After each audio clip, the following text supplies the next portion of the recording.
Serial तुमसे तुम तक की कहानी इस समय अपने सबसे दिलचस्प मोड़ पर पहुंच गई है। दर्शक लंबे समय से कहानी में आने वाले बड़े ट्विस्ट का इंतजार कर रहे थे और आखिरकार उनके लिए ऐसा धमाका होने वाला है जो पूरे प्लॉट को हिलाकर रख देगा। अनु, मीरा, आर्य और अनु का परिवार, ये सभी इस समय एक ऐसे मोड़ से गुजर रहे हैं जहां हर पात्र की असलियत सामने आने वाली है। इस एपिसोड में सबसे बड़ा ट्विस्ट तब आता है जब मीरा की चालाकियां और उसकी दोहरी सोच बेनकाब होने लगती है। सीरियल में दिखाया जाता है कि मीरा पिछले कई महीनों से अनु के खिलाफ चालें चल रही है। हालांकि अनु को इस बात की भनक लगती है, लेकिन वह पूरी चतुराई से मीरा के खिलाफ सबूत इकट्ठे करने की कोशिश करती है। दूसरी ओर आर्य भी मीरा की सच्चाई जानकर हैरान रह जाता है। कहानी में नए ट्विस्ट और रिश्तों में आने वाले बदलाव को देखते हुए दर्शक उत्सुक हैं कि आगे क्या होने वाला है। आइए देखते हैं कि आखिर इस एपिसोड में क्या-क्या तमाम बड़े खुलासे हुए और कैसे मीरा और अनु के बीच जंग छिड़ने वाली है।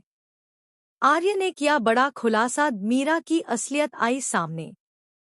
एपिसोड की शुरुआत एक बेहद इमोशनल सीन से होती है, जहां आर्य अचानक अनु के घर पहुंच जाता है।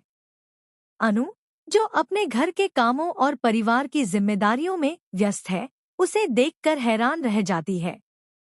आर्य को देखते ही अनु सोचने लगती है कि शायद आर्य फिर किसी गलतफहमी में यहाँ आया है, लेकिन इस बार मामला अलग होता है। आर्य अनु से माफी मांगने आया है, कारण उसने मीरा को एक्सपोज कर दिया है। मीरा, जो लंबे समय से अनु को परेशान करने की कोशिश करती थी और उसके परिवार के खिलाफ छोटी छोटी साजिशें रचती थी, अब आर्य की नजरों में भी गिर चुकी है। आर्य ने आखिरकार यह पता लगा लिया कि अनु के घर में पैसों की हेराफेरी का मामला किसी बाहरी व्यक्ति का किया हुआ नहीं था, बल्कि इसके पीछे मीरा का ही हाथ था। अनु के मन में यह बात सुनकर कई सवाल उठते हैं और आर्य इन्हें एक एक करके जवाब देता है। वह बताता है कि मीरा के गलत कदमों की वजह से अनु कितनी बार मुश्किलों में पड़ी और वह यह सब समझते हुए भी चुप रही, सिर्फ इसलिए ताकि रिश्ते खराब न हों। लेकिन मीरा की गलतियों की लंबी फहरिस्त अब इतनी बढ़ चुकी थी कि उसे छुपाना नामुमकिन हो गया था। आर्य की आखिरी चेतावनी,